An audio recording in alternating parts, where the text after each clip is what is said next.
Hi everyone, this is 33 episode on my channel. মানবতা জীবনধারা আপনাদের জানাই অনেক অনেক ওয়েলকাম।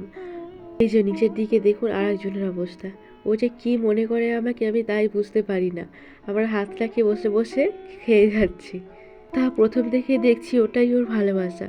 একরকম এনার মুখ দেখেই আমার সকালটা রোজই শুরু হয়, আজকেও সেই রকমই একটা সকাল আপনাদের সাথে শেয়ার করব। দুদিন হয়ে গিয়েছে গাছে জল দেওয়া হচ্ছে না, তা শীতকালে তো সেরকম গাছে জল লাগে না, তবু এই কয়েকদিন দেখছি রোদের তাপমাত্রাটা খুব একটা বেশি বেড়েছে যেন, না হলে গাছের জল দেওয়ার একদিনের মাথাতেই একদম খটখটে শুকনো হয়ে যাচ্ছে মাটি।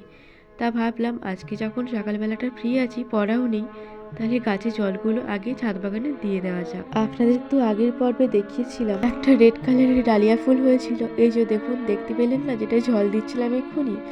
আর বেশ কয়েকদিন ধরে না রোদ্দুরের তাপমাত্রাটা ভালোই বেড়েছে, না হলে দেখুন না গাঁদা ফুলের গাছগুলো যেন কীরকম লাল লাল হয়ে শুকিয়ে যাচ্ছে। শুধু গাঁদা ফুলই না, আমি বেশ দুদিন ধরে ফলো করছি গাছের পাতাগুলো অনেক গাছেরই শুকিয়ে যাচ্ছে এবং ফুলগুলো না ফেড হয়ে যাচ্ছে। তা আমি তখনই বুঝলাম নিশ্চয়ই রোদ্দুরের তাপমাত্রাটা বাড়ছে। এবার তো আস্তে আস্তে গরম পড়লে শীতের ফুল গাছগুলি থাকবে না, নষ্টই হয়ে যাবে। খুব তাড়াতাড়ি একটি পর্বে ফুলগুলি নষ্ট হয়ে যাওয়ার আগে আপনাদেরকে দেখিয়ে দেব কিছু ফুল নতুন হয়েছে, আপনাদের দেখানো হয়ে ওঠেনি এখনও। যাকে আজকের পর্বটা এখানেই শেষ করলাম।